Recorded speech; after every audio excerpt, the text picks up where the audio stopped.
The pride of Bast was well known to the ancient Egyptians. She would ride with Ra, her father, through the air on his great boat that towed the sun across the sky. The feline sentinel defended Ra against those who would bring him harm, becoming the Lady of the East and the all-seeing eye. Once the sun had set and the night was upon the earth, Bast became a cat. Using her trusty night vision, she did battle against the Apep, the mightiest enemy of Ra.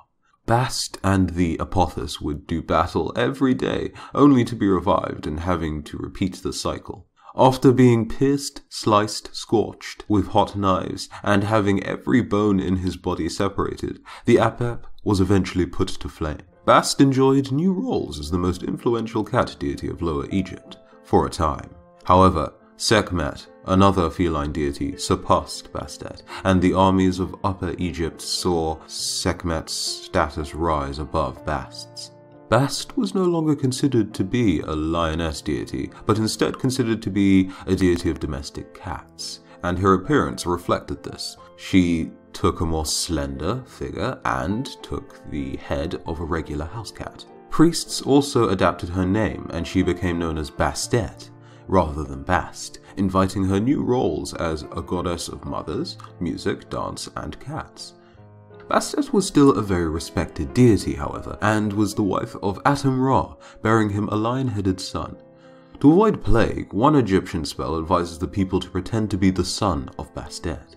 At Bubastis, an annual celebration was held during which the social restrictions of women were removed for that ceremony, or celebrations, and the goddess was celebrated through the drinking, dancing, music creation, and the revealing of the hidden areas of the women. At some point, Prince Setna meets the attractive daughter of a priest of Bastet and falls in love with her.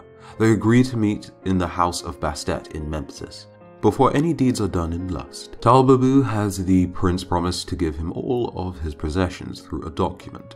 She also has Setna murder his own young ones and use their bodies to fill the bellies of cats and dogs alike. Just before Setna embraces Talbabu, she disappears and Setna discovers that he is naked on a public highway. All this was part of the great punishment for the prince's taking of a magical book from a tomb.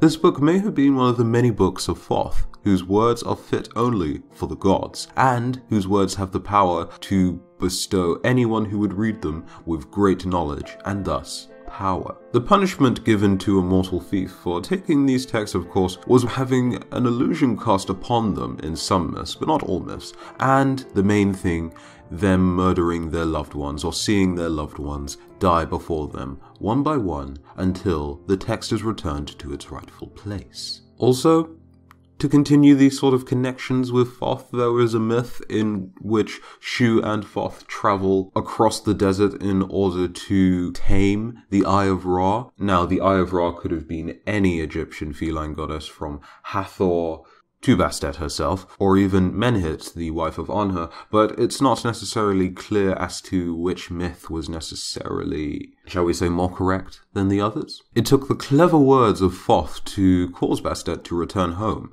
to Ra, and great celebrations were held upon her return. However, whilst Bastet was out, great destruction was caused, and many people lost their lives. So there's that. Just some last things to note here. Bastet's name may have meant goddess of the ointment jar, or goddess of medicine. Also, there is a myth in which Ra heals a poisoned cat, and that cat may or may not have been Bastet. Now, I couldn't actually find this story itself, only it being mentioned.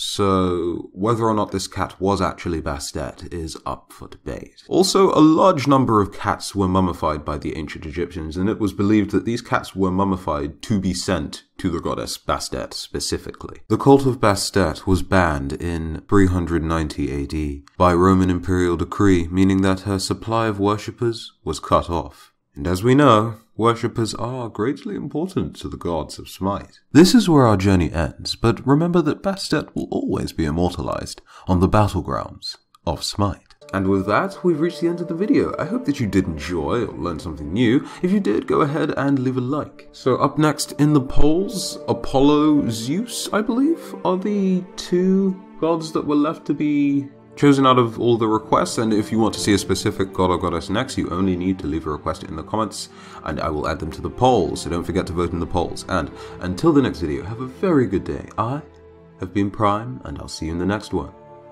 Bye bye.